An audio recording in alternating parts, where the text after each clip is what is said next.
அண்ணன் இப்படி சொல்ல, அக்கா என்ன சொல்றாங்க அப்படின்னா, முதல்ல இந்த கல்வி என்ன பட்டியல் இருக்குது, பொது பட்டியல் இருக்கா, மாநில பட்டியல் இருக்கா, இந்த மாதிரி விவரம்லாம் அவருக்கு தெரியுமானே தெரியலைங்க. அதை முதல்ல தெரிஞ்சுக்க சொல்லுங்க, அப்புறம் பேசட்டும் அப்படின்னு சொல்லியிருக்கிறாங்க. மக்கள் எதை வேண்டும் என்று நினைக்கிறார்களோ, ஒரு மாநிலத்தின் உரிமைகளை மதித்து நடக்க வேண்டியது ஒன்றிய அரசாங்கத்தோட கடமை.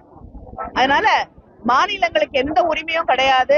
ஒரு ஒன்றிய அரசாங்கம் எதை கொண்டு வந்தாலும் அதை ஏத்துக்கணும்னு நினைக்கக்கூடிய மனப்பான்மையை நாங்கள் ஏற்றுக்கொள்ள முடியாது எந்த காலகட்டத்திலும்.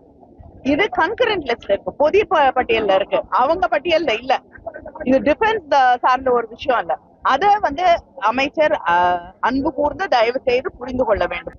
நம்ம கட்டக்கூடிய வரி பணத்துல நியாயமாக நம்முடைய பிள்ளைகள் படிக்க வேண்டும் என்பதற்காகத்தான் நிதி ஒதுக்கீடு கேட்கிறோம்.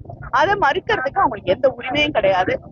மொழி கொள்கை என்பது தமிழ்நாட்டு மக்கள் ரத்தம் சிந்தி பெற்றிருக்கக்கூடிய உரிமை. அதை அவங்க நம்ம மேல மாத்துறதுக்கான அந்த உரிமை அவர்களுக்கு கிடையாது. எந்த மொழியை படிக்கணுங்கிறது தமிழர்கள், தமிழ்நாட்டில் இருக்கக்கூடிய மக்கள் முடிவு செய்வார்கள்.